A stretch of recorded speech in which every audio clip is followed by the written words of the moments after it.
everybody. Scott Golden here with the Golden Opportunities and Pro Wrestling Logic YouTube channels. This is the Raw review for the 11th of April 2022. My gosh, this show is just abysmally. Why? Just why? Um, Needless to say, not a fan of this show, but lots of people think it wasn't that bad. Maybe I just have too high standards. Who knows? Anyway, as we move forward, we've got over 22 or 2,600 of these now at this point. Closing in on several, are going towards 3,000. Would like to get there by the end of summer. Anyway, so show is from Detroit. We open with a video package highlighting Cody Rhodes, WrestleMania 38, return, and his promo from last week. Jerry Lawler's on commentary with Jimmy Smith and Byron Saxton. Corey Graves and Carmella are off at their wedding. Lawler thanks Graves for sacrificing his own future so he could be there tonight. Great line from Jerry Lawler. Miz then, with his guest Cody Rhodes. Rhodes is back with the Miz in less than a month. Are you kidding me? Anyway, Miz speaks briefly before introducing Cody, who gets a bunch of fireworks at the entrance. Rhodes receives a big crowd reactions, as well he should. Miz mentioned Rhodes' big entrance and wondered if he's all trying to upstage him. Wondered if maybe Rhodes was the kind of person who only cared about himself. Rhodes said he's trying to enjoy the moment after being gone for so long. Rhodes posed for the crowd and they chant for him. He soaks it in. Miz said that if it wasn't his family name, Rhodes wouldn't be the grandson of a plumber. He'd just be a plumber. Rhodes said that he'd be appropriate because Miz is full of, well, he stopped short of saying what he'd be full of. Rhodes said Miz obviously hasn't changed and he's still good old reliable Mike. Rhodes then said he's here for a reason, to win the Undisputed Championship belt. And Miz told him it's title. Belts hold up your pants. Miz notes that Seth Rollins wanted a rematch because Rhodes wouldn't be able to surprise him this time.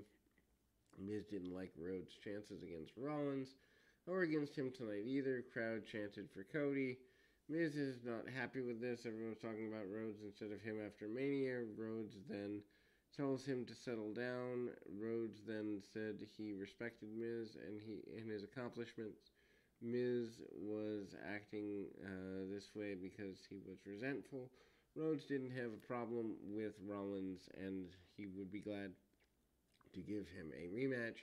But now Miz was making things personal.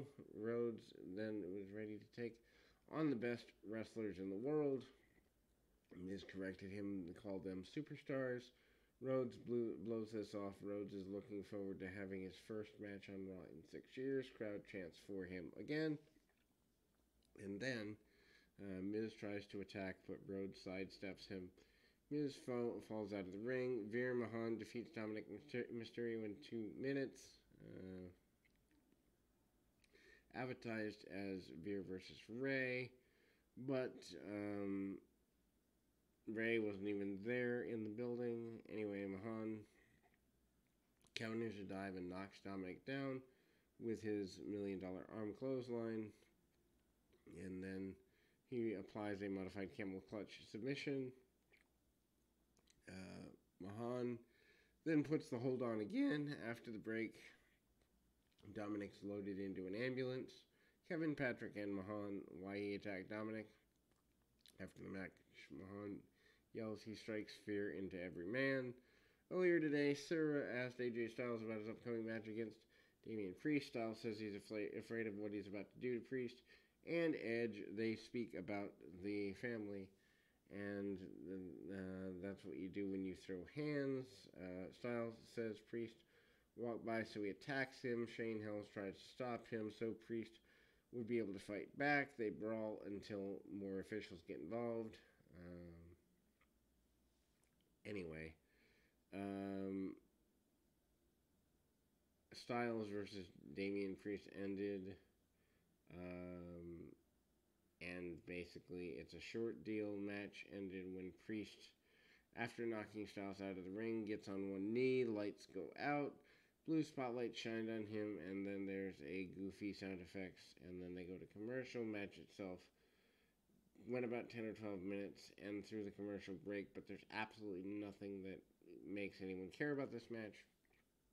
Styles tells Schreiber that he doesn't know what any of that was and whether that's Priest or Edge that's behind all of this magical hoopla. Anyway, Cody Rhodes defeats The Miz in 11:48. Bell rings to start the match right at the second hour or thereabouts. Rollins enters to watch from ringside. Rhodes hits a delayed vertical suplex on The Miz, gaining control early. Rhodes then fires up, dares The Miz to hit him. Rhodes follows up with a scoop slam for a near fall before hitting a dive. Miz then kicks his leg, applies the figure four. Rhodes almost gets a rope break, but Miz drags him into the middle of the ring. Rhodes then repeatedly smacks Miz in the face before turning the hold around until Miz gets the rope break. Rhodes then hits a springboard cutter followed by a crossroads for the pinfall win. And the match was fine. Crowd liked Cody. Rhodes enters the ring after the match and celebrates. Rollins says he didn't know who his opponent would be at Mania. Rhodes has every advantage. Rollins then suggested a rematch. Rhodes accepts, and Rollins laughed, and everyone is supposedly happy. Anyway, Kevin Patrick welcomes Tommaso Ciampa to Raw. Crowd chants for him. Ciampa then says he could say anything. Ezekiel showed up and welcomed him to Raw. Ciampa then thanked him. Kevin Owens barged in and tells Ciampa that he was really Elias. Ezekiel reiterated that he was Elias's younger brother. He leaves. Ciampa then acted like he believed him. Owens was greatly annoyed with all of this. They replay the clip of Rhea Ripley saying she got a tag title match for herself and Liv Morgan. However, Jimmy Smith said Ripley was in protocol, so she couldn't be here tonight. Tag team champion Naomi with Sasha Banks defeat Liv Morgan 2:21. Naomi counters a Rana attempt into a sit-out powerbomb. They exchange cradle attempts, and Naomi gets the better of it, picking up a pinfall win. Bobby Lashley's VIP lounge, or MVP's VIP lounge. Lashley enters before the break and crashes the segment before it really gets anywhere. He explains that he wasn't invited, so he decided to invite himself. Lashley speaks about being stabbed in the back by the one man he thought he could trust, and he calls out MVP. Almost as music hits, he enters wearing a suit with MVP. MVP threatens to send Lashley a bill if he touched his stuff. Lashley tells him not to, shove the bill up his keister. Then we see MVP telling Lashley to put respect on his name. MVP says Lashley was floundering in WWE before he joined him. Lashley was letting a wannabe TikTok star lead his career until MVP took over and made him almighty. Lashley then reminds MVP that he originally came back for one last ride in the ring before he had to hang up the boots before using Lashley as a meal ticket. Lashley destroys everyone on his own and goes on to be the top, beating Brock Lesnar for the title. MVP said he found someone bigger and better in Almost. He promised Lashley that he won't survive the next encounter. Lashley said he would finish off Almost before coming to get MVP. MVP hides behind and Lashley destroys the set. R-Truth and some random people celebrate Reggie and Akira Tozawa's joint bachelor party, which is in some random room somewhere. Anyway, Austin Theory is granted a U.S. title match by Adam Pearce and Sonya Deville. They agreed to drop Austin from his name so that he could just be Theory now. Theory said Vince McMahon didn't think Austin name suited him. Theory leaves and Owens enters the office. He's baffled over the Ezekiel Elias situation. He wants to see Ezekiel's birth certificate or library card. Pierce said those things were confidential. Owens then said he couldn't believe his library card was confidential. Owens wanted to give Ezekiel a lie detector test. DeVille then annoyed but said he couldn't do it as long as he's there to end it. Owens then leaves. DeVille tells Pierce that she made a deal for Bianca Belair's first title defense. Pierce then was unaware of this, but DeVille claimed she didn't have time to explain who her opponent would be. Non-title match, Raw Women's Champion Bianca Belair defeats Queen Zelina 2-12. Belair wins with a KOD. Belair celebrates. DeVille enters a clipboard, and they go to the break. Entering the third hour, gosh, this show feels long. DeVille congratulates Belair on a title win. She knows that Belair is awaiting her first title defense. Mentions Becky Lynch, Rhea Ripley, Carmella, Alexa Bliss, Liv Morgan, Doudrop, and Dana Brooke as potential opponents. Belair said she'd love to face any of those women and still be the women's champion regardless of who she faces. DeVille presents her with an open contract. Belair signs it. DeVille introduces her next opponent as described, who breaks down the norms. DeVille points to the stage. Belair watches. DeVille chop blocked her.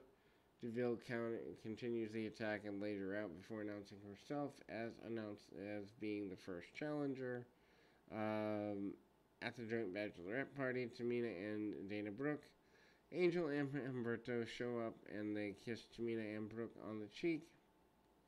Nikki Ash shows up in her gear and claims that she'd hired strippers for them. One of them's referee. Nikki pins Brooke but kicks out. Tamina then drags Nikki across the bar. Big commotion. Truth calms everyone down. Everyone seemed happy with the no one being able to attack Brooke until she's married. Pierce tells DeVille she's abusing her power. DeVille says she planned on beating Belair for the title. Pierce couldn't believe she thought she could get away with all of this. DeVille tells him not to be jealous. Then we go to Chad Gable burying Detroit before saying that he's about to let the Usos come from another brand and take the Raw Tag Team titles. He said titles would be around his own waist already, if not for a bunch of distractions at Mania, including Gable Steveson. He said he wasn't impressed by Stevenson's gold medal because he had gold brain. And then we go to non-title match, Randy Orton, Riddle defeating Alpha Academy, 809, or 809. Anyway, Gable and Otis work over Riddle through the break. RK Bro eventually gets things going back their way, and ultimately gets things in a good direction here. We then will be right back as I have to answer my phone. And we'll see what we can do as far as making something better happen in that way. In 2 shakes of a lamb's tail. In any event, ultimately, we kind of see RK Bro celebrating after their win. Gable and Otis work over Riddle through the break until Orton eventually hits Gable with an RKO for the pinfall win. They celebrate, and then RK Bro celebrating leads to Usos shown arriving at the building. SUV. Jay is driving. The Usos enter, following a break. Riddle wondered if they were going to try and be like Thaddeus and get stones. Usos said, yeah, they already have blue ones. Now they wanted the red ones. Street Profits interrupt. Montez Ford says the Usos are trying to jump the line. Jay says there's only one line. The Bloodline. Ford says the Profits should beat the Usos. Orton said he'd rather see them fight than talk. Crowd chants for this. Next week on Raw, Balor and Theory U.S. title. Banks and Naomi versus Ripley and Morgan for the Tag Team Championships. And ultimately, that's where we go. We'll be back in 2 shakes of a lamb's tail as I grab my phone. And again, we go back to the overall process, and ultimately, um, we go back to non-title tag team champions Usos defeating Street Profits 15-12. Usos work over Dawkins for a while before sending him into Orton and Riddle, who were watching at ringside. Usos get in the faces of Orton and Riddle until Ford wipes out the Usos with a dive. Usos are still working over Dawkins. After the break, Dawkins then hits a silencer before making hot tag to Ford. Ford hits a cross and then a blockbuster on Jay for near fall. Jay responds with a neckbreaker for a 2 count. Street Profits hit a Doomsday Device blockbuster for a near fall. Jimmy hits Dawkins with a super kick. Jay goes on for the diving splash. Dawkins gets the knees up. Ford then tags and hits an awesome frog splash. Jimmy barely breaks up the pinfall attempt. Jimmy then drops Dawkins and drives him into the post on the outside. Jimmy tags himself back in the ring, and they get a pinfall. Usos have a stare down with RK Bro before backing out of the ring. Dawkins tries to attack Riddle for a reason after that, and that spills out of the ring, and then Ford is alone so Orton could give him an RKO. As soon as he did, the Usos pop back in and lay them out with super kicks. Interesting that tag teams are the close of the show, but we'll be back with more right after this.